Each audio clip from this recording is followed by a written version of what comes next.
Vamos a comenzar con la segunda parte del tema de endocrinología, que respecta a los ejes endocrinos. ¿Ya? Los ejes endocrinos, acá resumidos en esta imagen, nos hablan de 3 puntos. 1, el hipotálamo. 2, la hipófisis. Y 3, las glándulas efectoras. ¿Ya? 1. ¿Qué sucede? El hipotálamo, con respuesta a ciertos estímulos, ¿ya?, va a fabricar hormonas liberadoras. Estas viajan por el tallo hipotálamo hipoficiario, por los vasos portales hipotálamo hipofisiarios. Llegan a la hipófisis, a la hipófisis anterior, al lóbulo anterior de la hipófisis, y va a hacer que se liberen hormonas tróficas. ¿Cuáles son estas? TSH, FSH, ¿sí?, GH. Estas hormonas tróficas viajan por la circulación sistémica y llegan a su órgano efectivo, a su órgano efector. Por ejemplo, para la ACTH, ¿cuál es el órgano efector? La glándula adrenal. Por ejemplo, para el TSH, hormona estimulante de tiroides, su órgano efector es la tiroides. Por ejemplo, para la FSH y LH, que se llaman gonadotrofinas, sus órganos efectores son las gónadas. En mujeres los ovarios, en varones los testículos. Para la hormona de crecimiento, su órgano efector es el hígado, para que se produzca IGF-1, ¿ya?, factor de crecimiento similar a la insulina. Entonces, aquí se liberan las hormonas periféricas, las cuales van a hacer un feedback negativo, un efecto de retroalimentación negativa. Le van a decir tanto a la hipófisis como al hipotálamo: oiga, hasta aquí nomás, ya tenemos suficiente. Entonces, ahí se cierra el círculo. ¿Sí me dejo entender? ¿Ya? Esta parte es muy importante. Esto nos ha tardado en entenderlo muchísimo. ¿Ya? La hormona hipotalámica, que es una hormona liberadora, viaja por los vasos portales hipotálamo hipofisiarios, ¿ya?, que se encuentran a nivel del tallo hipotálamo hipofisiario. ¿Sí? Esta llega a la hipófisis anterior, al lóbulo anterior de la hipófisis. ¿Ya? Esta hace que se secrete hormonas tróficas, como ya les comentaba hace un momento. Estas hormonas tróficas llegan a través de la circulación sistémica, llegan a los órganos efectores, adrenal en el caso de la ACTH, tiroides en el caso del TSH, gónadas en caso del FSH, LH, hígado en caso de la hormona de crecimiento. Estos órganos o glándulas endocrinas van a fabricar sus hormonas. Estas hormonas periféricas van a tener respuestas fisiológicas. ¿Ya? El nivel de estas hormonas periféricas, ¿ya?, nos va a dar el feedback negativo. Y también en algunos casos las respuestas fisiológicas también van a ocasionar una inhibición en la producción de hormonas liberadoras a nivel hipotalámico. ¿Ok? Esto es muy importante. A ver, si yo tengo un problema en la glándula efectora, por ejemplo, a mí me operan de la tiroides, no hay tiroides, a eso se le llama desorden endocrino primario, hipotiroidismo primario. 2. Si yo tengo un problema, no sé, me operaron de la hipófisis, me operaron del cráneo, o me pusieron radiación en el cráneo y dañaron mi hipófisis, a eso se le llama desorden endocrino secundario. Y si el daño es a nivel del hipotálamo, este va a ser terciario. ¿Ok? Cuando es en el órgano efector, primario. Cuando es en la hipófisis, secundario. Cuando es en el hipotálamo, desorden endocrino terciario. ¿Sí? Muy bien, vamos a avanzar. La hipófisis, la embriología de la hipófisis es más o menos así. Todo comienza con que en la cavidad oral, en la parte anterior de la cavidad oral primitiva, se va a formar esta bolsa de Rathke, que se le llama. Esta bolsa de Rathke es una invaginación de la parte superior de la cavidad oral primitiva. Y también se va a unir con esta evaginación del piso del tercer ventrículo, que viene a ser el diencéfalo, ¿ya?, que se va a llamar infundíbulo. Estas dos se van a unir y van a formar la hipófisis. ¿Ok? Esta hipófisis igual va a estar unida al hipotálamo por esta parte que le llaman pars tuberalis o tallo hipotálamo hipofisiario. ¿Ok? Tallo hipotálamo hipofisiario. Muy bien. Y la hipófisis se va a dividir en lóbulo anterior y lóbulo posterior. El lóbulo anterior, también conocido como adenohipófisis. Y lóbulo posterior, también conocido como neurohipófisis. El lóbulo anterior fabrica hormonas tróficas por efecto de las hormonas liberadoras que se fabrican en el hipotálamo. ¿Ok? Estas hormonas liberadoras, ¿ya?, van a viajar a través de los vasos portales hipotálamo hipofisiario y van a llegar al lóbulo anterior de la hipófisis y nos van a producir hormonas tróficas. ¿Cuáles son estas hormonas tróficas? ACTH, TSH, hormona de crecimiento, entre otras. En cambio, en la neurohipófisis no se producen hormonas. Se van a almacenar y se van a liberar a la circulación sistémica las hormonas que se han producido en el hipotálamo, en el núcleo supraóptico y paraventricular. ¿Ok? Esa es la diferencia importante. La adenohipófisis o lóbulo anterior de la hipófisis fabrica hormonas, pero el lóbulo posterior o neurohipófisis almacena y libera hormonas a la circulación sistémica.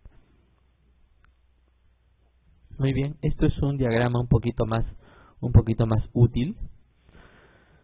Miren, el núcleo paraventricular del hipotálamo y el núcleo supraóptico, ¿ya?, que se encuentran en el tercer ventrículo, a nivel del tercer ventrículo, son neuronas, ¿ya?, que a través de sus axones, de sus largos axones, van a liberar a nivel de la hipófisis posterior o neurohipófisis sus hormonas. ¿Cuáles son estas hormonas? Son dos: oxitocina y vasopresina, que es la más importante. ¿Ok? Y estas se van a liberar a la circulación sistémica. 2. En cambio, al lóbulo anterior llegan estas hormonas hipotalámicas vía, acá hay una red de vasos que se le llaman vasos portales hipotálamo hipofisiarios. ¿Ok? Muy bien, el porcentaje y características ultraestructurales e histológicas de las células hipofisiarias. Por ejemplo, acá quiero que se queden con esto, ¿ya?, solamente con esta parte de este cuadro, ¿ya? Las células somatotropas van a formar el 50% de el total de las células de la adenohipófisis o lóbulo anterior, ¿ya? ¿Cuáles son las somatotropas? ¿Qué producen las células somatotropas? Hormona de crecimiento. Muy bien. Entonces, la mitad de la hipófisis anterior está produciendo hormona de crecimiento. 2.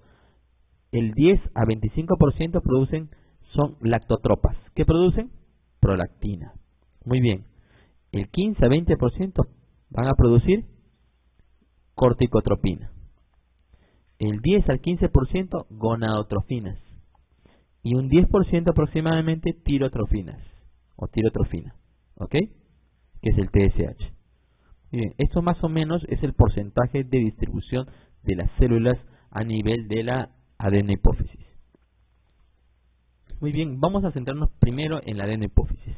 ¿Ya? Las enfermedades de la adenohipófisis vamos a dividirlas como adenomas. Dentro de los adenomas los vamos a dividir por su tamaño. En microadenomas si es que miden menos de 10 milímetros y macroadenomas si es que miden más de 10 milímetros. Entre los adenomas también los dividimos como funcionantes y no funcionantes. Los no funcionantes, ¿ya?, pueden causar alteración por compresión de los órganos vecinos, así como el quiasma óptico, los senos cavernosos y la misma hipófisis. Podemos tener un adenoma hipofisiario no funcionante que puede comprimir el resto de las células hipofisiarias sí funcionantes. Entonces le puede causar disfunción por ese motivo. De hecho, una de las causas de hipopituitarismo son los adenomas no funcionantes. ¿Ok? 2. Y tenemos también adenomas funcionantes que causan hipersecreción de las hormonas, dependiendo qué grupo celular se comprometa. Por ejemplo, si es el grupo de prolactina, nos va a llevar a un prolactinoma. Si es el grupo de hormona de crecimiento, nos puede llevar a acromegalia o gigantismo. Si es el grupo de corticotropas, células corticotropas, va a fabricar más ACTH y nos va a llevar a enfermedad de Cushing. Si es el grupo de TSH, nos va a llevar a hipertiroidismo secundario, el cual, como les dije en la clase pasada, es una entidad extremadamente rara.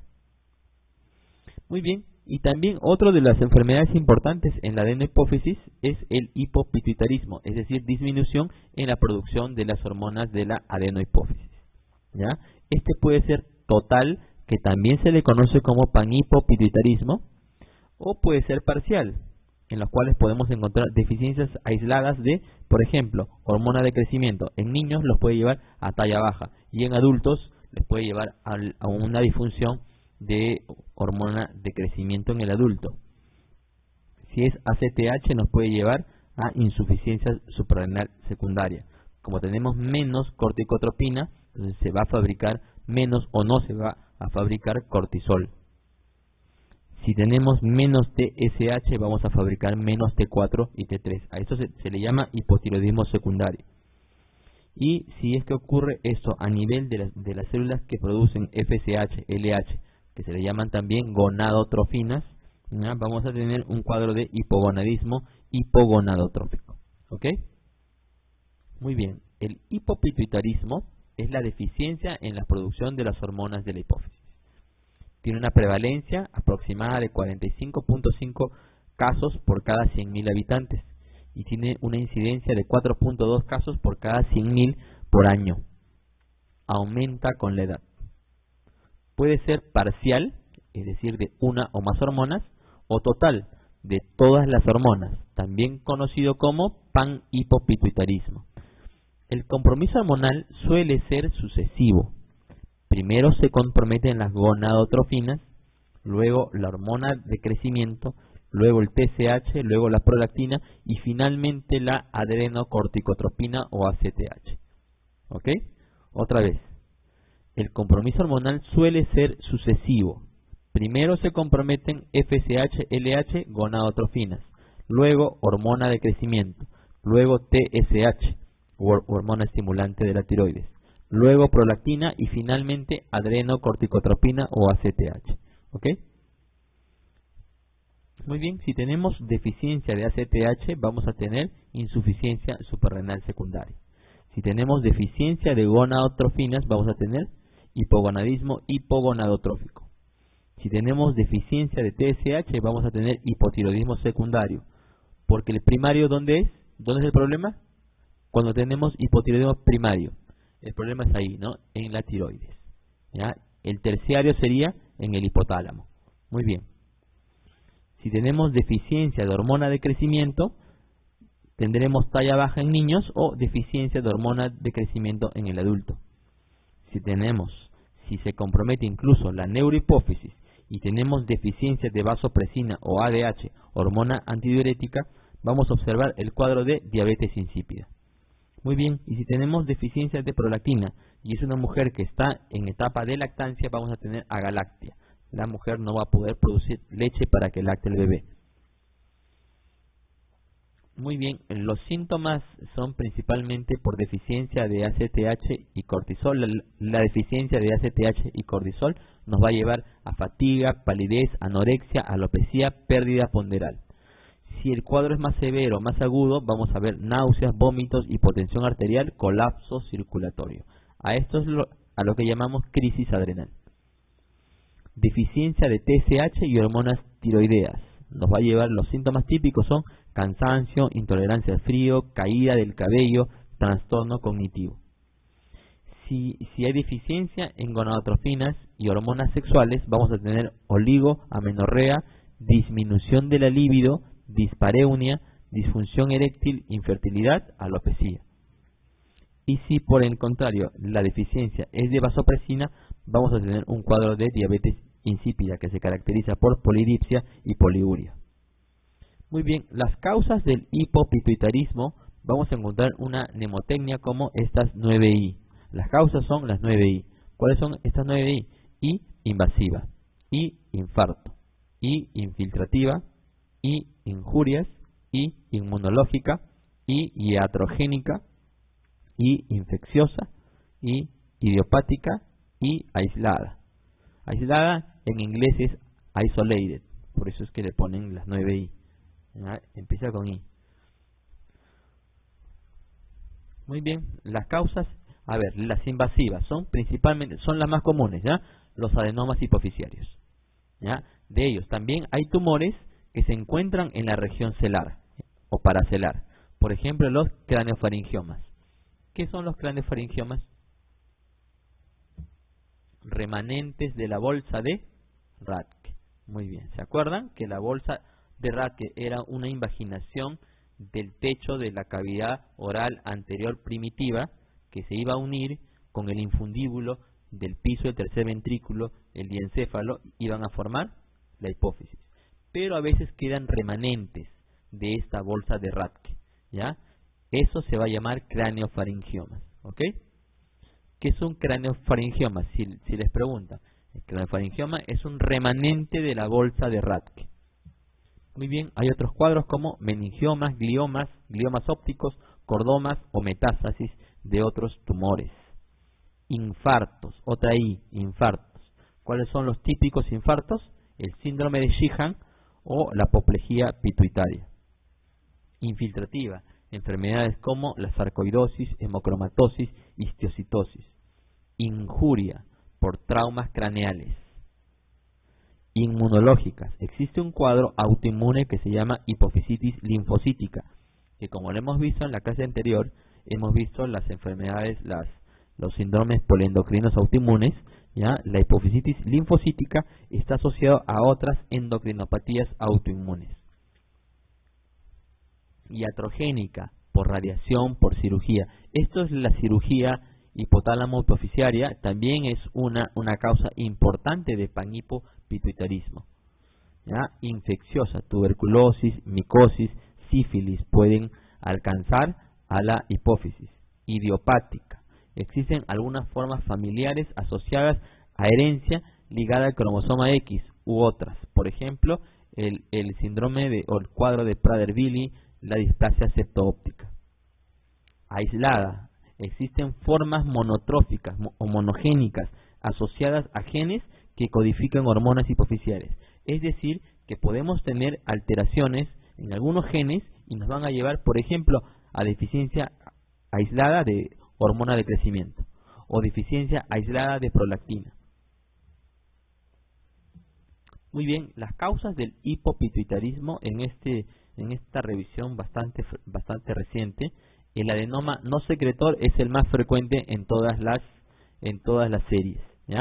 Entre las causas del hipopituitarismo, si les preguntan ¿cuál es la causa más importante o más frecuente del hipopituitarismo? Los adenomas no secretores o adenomas no funcionantes.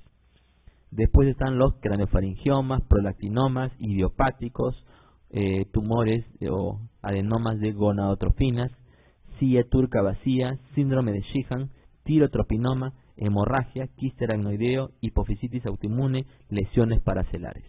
¿Ya? Pero el más importante es el adenoma no secretor. Muy bien, el tratamiento obviamente es el tratamiento de la causa, como cualquier enfermedad en medicina. Si es un adenoma o es un tumor, el tratamiento será cirugía. Y si ya tenemos compromiso hormonal, entonces lo que vamos a hacer es terapia de reemplazo hormonal. Por orden de administración depende de las deficiencias hormonales. ¿Ya? Sustitución suprarrenal con hidrocortisona o prednisona. No es necesario un mineral corticoide. ¿Por qué?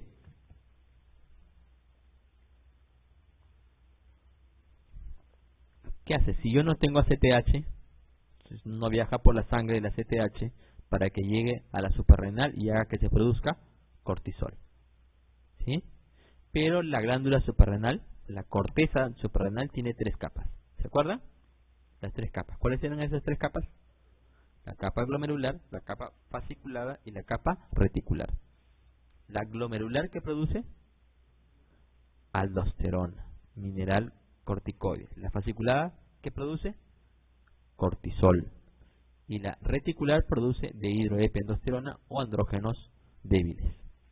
Ahora, el ACTH actúa principalmente en la capa fasciculada y reticular. En cambio, la zona glomerular responde a otro eje. ¿Cómo se llama ese eje? Renina, angiotensina, aldosterona. ¿Ok? Por eso, si es que yo no fabrico ACTH, no importa. No importa. Porque en mi corteza suprarrenal, la capa glomerular va a responder a la acción de la renina, angiotensina. ¿Ok? Por eso es que no es necesario administrar mineral corticoides. Entonces, el tratamiento será con hidrocortisona o prednisona. Si tenemos un problema con la vasopresina, con la hormona antidiurética, daremos tratamiento con desmopresina. Esto existe en el Perú, ¿ya? Hay de varias formas. Hay de forma inyectable, hay de forma intranasal, hay un spray intranasal y también hay pastillas. Si es que hay problema en la producción de TSH, el tratamiento es fácil, con levotiroxina, ¿ya? Esto causa hipotiroidismo secundario, entonces damos el tratamiento con levotiroxina. Esto sí es un poquito más complicado, por favor, ¿ya? Sustitución gonadal. Si yo no estoy fabricando FSH y LH, nos va a llevar a, ¿qué era? Hipogonadismo hipogonadotrófico. Es decir, que no tengo hormonas sexuales y tampoco tengo hormonas que estimulan la producción de hormonas sexuales. En otras palabras, por ejemplo, en un varón no tenemos testosterona, pero tampoco tenemos FSH, LH. ¿Ok? En una mujer no tenemos estradiol o progesterona y tampoco tenemos FSH, LH. Más o menos así. Entonces, aquí depende dos cosas. Uno, la edad de presentación de la enfermedad. Y dos, depende el deseo o no de la persona de tener fertilidad. Ok, un varón que no desea ser fértil, el tratamiento solamente es con testosterona. ¿Sí? No se olviden que en los testículos se producen dos tipos de sustancias, ¿no? O dos tipos de elementos. Uno es la testosterona, que se produce en las células de Leydig, ¿ya? Las células de Leydig producen testosterona. Y las células de Sertoli, ¿qué producen? Espermatogonias, espermatozoides. ¿Ok? La FSH, la hormona estimulante de folículos, ¿qué hace en el testículo? Espermatogénesis. Produce espermatogénesis. En la mujer es igual. ¿El FSH qué produce? Folículos. Hormona folículo estimulante. ¿Ok? ¿Para qué? Para ovulación, para fertilidad. Muy bien. Si es que es un varón que no desea fertilidad, solamente testosterona. Entonces solamente estamos tapando el área de la LH con eso. ¿Ah? Ni siquiera le vamos a inyectar LH, solamente se va a inyectar testosterona. Por ejemplo, hay una forma de testosterona que se llama testovirón, que se usa cada 21 días. ¿Ya? Y eso es lo que normalmente indicamos a las personas. Es un buen tratamiento. Si es una mujer en edad de no fertilidad, no se da tratamiento. Si es una señora que tuvo una cirugía craneal, una cirugía hipoficiaria, que la llevó a hipopituitarismo a los 60, 65 años, ¿ustedes le van a estar dando estrógenos? No. ¿Por qué? Los estrógenos traen más problemas que beneficios. Aumentan el riesgo de cáncer de mama, enfermedad coronaria, enfermedad cerebrovascular, trombosis venosa, entre otras cosas. En cambio, si es una mujer joven en edad fértil que no desea fertilidad, se indicarán algo que en medicina llamamos ciclar. Se darán preparados secuenciales con etenil estradiol añadiendo progesterona los días 21 a 25 del ciclo. Más o menos es así. Estos preparados son más fáciles de usar que antes. ¿Ya? Los preparados que tienen tanto estrógenos como progesterona se usan durante 21 días. ¿Ya? Estos ya contienen progesterona. Entonces, estos se van a dar las 3 primeras semanas, 21 días, y luego la persona lo va a suspender por una semana. ¿Okay? A esto se le llama ciclar. Los médicos del área de endocrino llamamos esto ciclar. ¿Ya? Vamos a ciclar a una persona para que tenga menstruación. Pero el tratamiento no es que la persona tenga periodo menstrual, ¿no? ¿Para qué estamos dando estrógenos en una persona? ¿Para qué damos estrógenos? ¿Para qué sirven los estrógenos? Para la salud ósea. Prevenimos con esto osteoporosis. Por eso es que damos tratamiento. Porque hace un momento ya les hablé, si dábamos estrógenos así por gusto, ¿qué producíamos? Infarto corazón, ACV, cáncer de mama, cáncer de ovario y otras cosas más. En una mujer joven, y el caso se pone más complicado aún si es una mujer joven o un varón joven que desean fertilidad. ¿Ya? En este caso, ¿qué tendríamos que hacer? Para que produzca la mujer folículos ováricos y para que produzca el varón espermatozoides, ¿qué tendríamos que hacer? ¿Cuál es el estímulo para producir estos? ¿Cómo se llama su hormona? FSH. Muy bien, no se olviden. A estas personas tendríamos que administrarles FSH. ¿Para qué?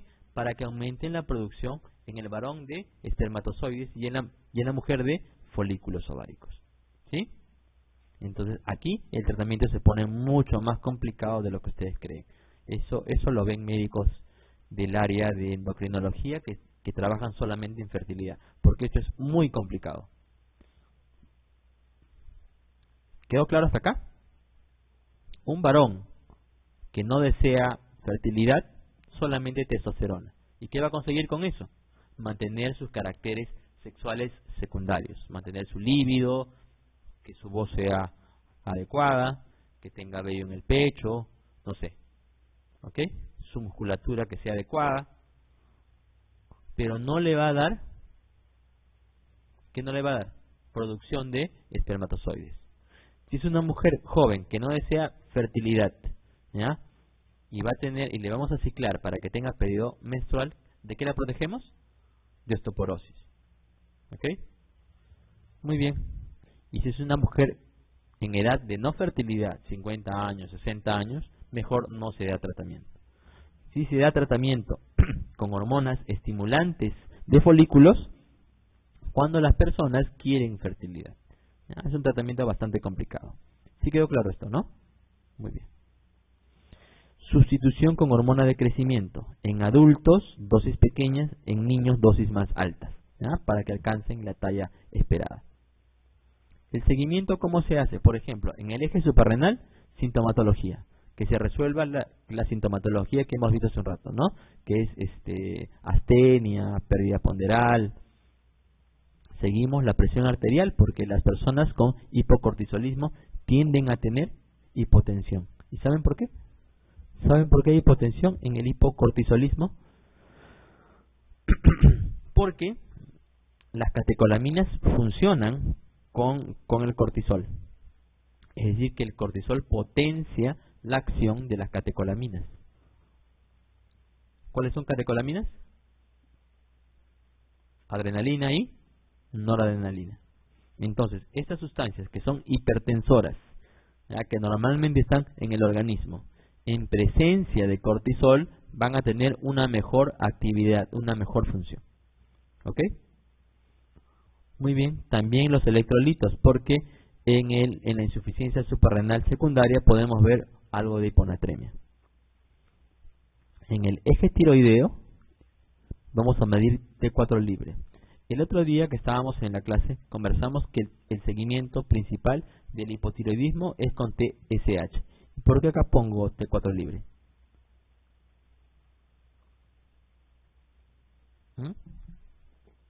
Estamos hablando de enfermedad hipofisiaria. Es una hipófisis que no está fabricando TSH. Entonces no me sirve de nada medir el TSH.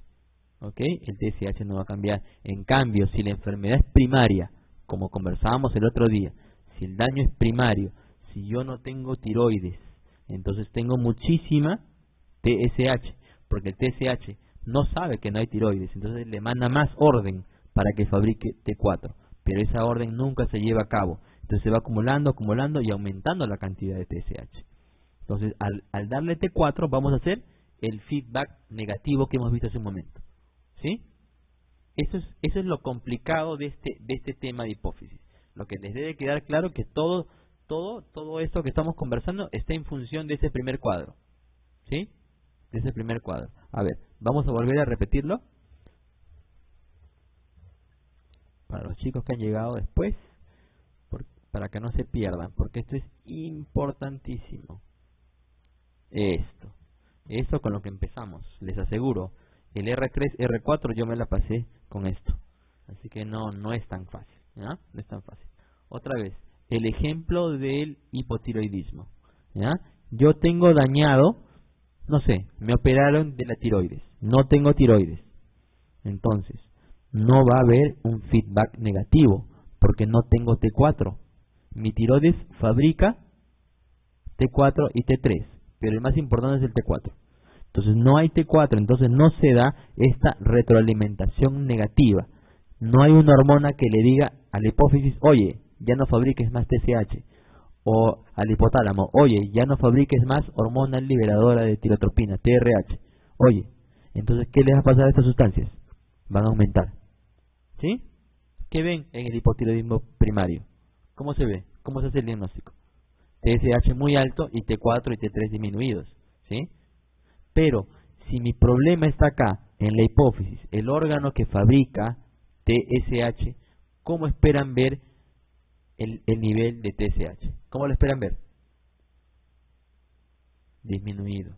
¿Ya? Porque no hay el órgano que lo está fabricando. No hay el órgano que lo está fabricando. Entonces, por ende, como no hay esa sustancia trófica que le dice a la tiroides, oye, fabrícame T4 y T3. No hay esa orden, entonces no se fabrica T4 y T3. Entonces, yo recién, con una pastilla de levotiroxina o de Eutirox o de T4, como la quieran llamar, entonces le voy a decir tanto a la hipófisis como al hipotálamo que ya no fabriquen más TRH o TSH. Salvo que el problema sea este nivel.